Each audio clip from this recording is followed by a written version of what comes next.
नमस्कार, मी सागर जोशी. आपण पाहताय TV9 मराठी. हायकोर्टाने दिलेल्या आदेशानंतरही मनोज जरांगे मुंबईत येणार का असा प्रश्न निर्माण होतोय. पाहूया त्याच संदर्भातल्या टॉप 9 बातम्या. मनोज जरांगे यांच्या 29 तारखेच्या मुंबईतील आंदोलनाला उच्च न्यायालयाकडून परवानगी नाही. मनोज जरांगे यांना अधिकाऱ्यांच्या पूर्व परवानगी शिवाय निदर्शनं करता येणार नाहीत, हायकोर्टाकडून स्पष्ट. मनोज जरांगेंना नवी मुंबईतील खारघरमध्ये पर्यायी जागा द्यायची की नाही यावर सरकार निर्णय घेऊ शकतं, मुंबई उच्च न्यायालयाचं मत. मराठ्यांचा संयम बघू नका, आम्ही मुंबईला जाणार म्हणजे जाणार. 27 ऑगस्टला सकाळी 10 वाजता निघणार. न्यायदेवतेचा एकही नियम डावलणार नाही. आझाद मैदानात शांततेत उपोषण करणार. मनोज जरांगे मुंबईत आंदोलनावर ठाम. आरक्षण फडणवीस साहेब मी घेणार आहे, मुंबईला येणार आहे. उद्या 7 वाजता, उद्या 27 तारखेला 10 वाजता आम्ही सगळे मराठी मुंबईकडे कूच करतोय. मुंबई पोलीस आयुक्त देवेंद्र भारतींनी फडणवीसांची भेट घेतली. जरांगेंना कोर्टाने दिलेल्या आदेशाचं पालन करावंच लागेल. मुंबईत कायदा सुव्यवस्था राखली जाईल, देवेंद्र भारतींची माहिती. गणेशोत्सवात विघ्न नको, सणांमध्ये खोडा घातल्या शिवराय निपात करायचे. नाव न घेता मुख्यमंत्र्यांचा मनोज जरांगेंना इशारा.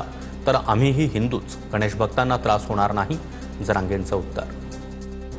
गणेशोत्सवामध्ये कुठलाही खोडा घालणार नाहीत आणि छत्रपती शिवरायांनी जिथे विघ्न आलीत किंवा परकीय आक्रमकांनी आणलीत त्या ठिकाणी त्यांचा निपात करण्याचं काम हे त्यांनी केलेलं आहे.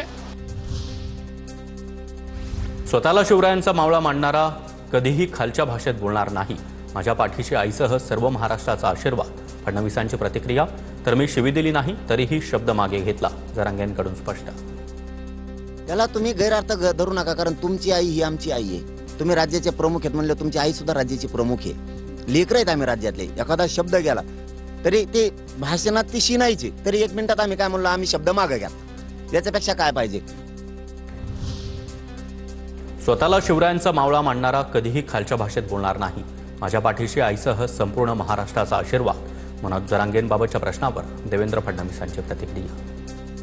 जो आपल्याला छत्रपती शिवाजी महाराजांचा मावळा मानत असेल तो कधीही खालची भाषा वापरणार नाही. माझ्या पाठीशी आईचा आशीर्वाद आणि माझ्या पाठीशी या ठिकाणी संपूर्ण महाराष्ट्रातल्या जनतेचा आशीर्वाद.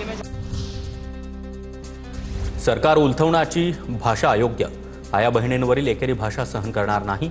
मंत्री चंद्रशेखर बावनकुळेंची मनोज जरांगेंना सक्त ताकीद.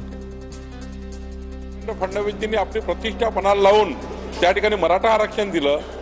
आपण अशा व्यक्तिमत्वाला एकेरी भाषेत, आमच्या आया बहिणीबद्दल अशा पद्धतीने तुम्ही एकेरी भाषेत बोलता, हे महाराष्ट्र सहन करणार नाही आहे. मनोज जरांगेंच्या आंदोलनाबाबत येत्या 2 दिवसात पुन्हा एकदा बैठक होणार. वेळ पडल्यास मराठा आरक्षण उपसमिती जरांगेंची भेट घेणार. जरांगेंची समजूत काढण्याचा प्रयत्न केला जाणार असल्याची माहिती.